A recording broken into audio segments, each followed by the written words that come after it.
కూడా అవసరం.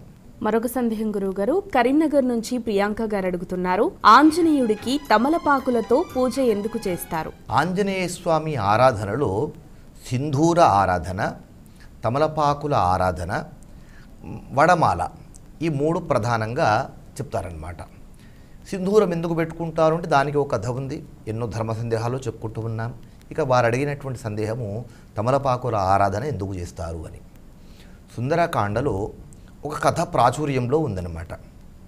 సుందరకాండ ఆంజనేయ స్వామి సీతాన్వేషణ కోసము లంకానగరానికి సముద్ర మార్గం గుండా వెళ్ళి ఆ లంకానగరంలో సీతమ్మ వారిని దర్శించుకున్నటువంటి ఘట్టమంతా కూడా ఏదైతే ఉంటుందో దానిని సుందరకాండగా చెప్తారు.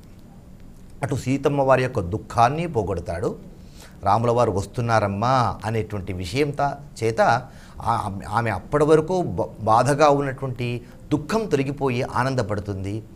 ఆ తర్వాత సీతమ్మ వారు క్షేమంగా ఉన్నారు అనేటువంటి విషయాన్ని రాముల వారికి చెప్పడం వలన రాముల వారు కూడా అప్పటి వరకు ఉన్నటువంటి దుఃఖాన్ని పోగొట్టుకుని ఆనందపడతాడు.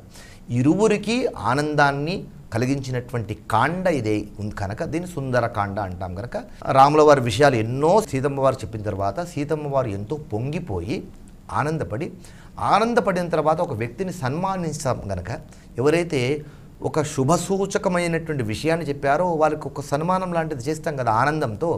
అప్పుడు పుత్రవాత్సల్యంతో ఎదురుగా తన కుమారుడే ఉన్నారు అన్నటువంటి ఆ పుత్రవాత్సల్యంతో ఆ ఆంజనేయ స్వామికి దగ్గరలో ఉన్నటువంటి ఒక తీగను సమర్పిస్తుందట.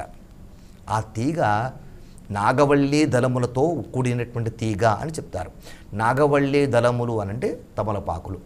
ఆ తమలపాకులను ఆంజనేయ స్వామి వారికి పుత్రవాత్సల్యంతో సీతమ్మ వారు సమర్పించింది కనుక అవంటే ఆయనకు అందుకే ప్రీతి అని చెప్తారు. కనుక తమలపాకుల చేత ఒక మాలను అల్లి ఒక్కొక్క తమలపాకుల మీద కూడా శ్రీరామ నామమంత్రాన్ని రాసి వాటిని ఒక మాలలాగా అలంకరణ చేసి ఆ ఆంజనేయ స్వామికి సమర్పిస్తే ఆ హనుమంతుడు చాలా శీఘ్రంగా అనుగ్రహిస్తాడు అనేటువంటిది ఒక కథ మనకు ప్రాచుర్యంలో ఉంది. గురుగారు, ఈనాటి ధర్మ సందేహాలు కార్యక్రమంలో భాగంగా ప్రేక్షకుల ధర్మ సందేహాలన్నిటికీ కూడా శాస్త్రీయపరమైన సమాధానాలు చాలా చక్కగా వివరించారు. ధన్యవాదాలు. శుభమస్తు.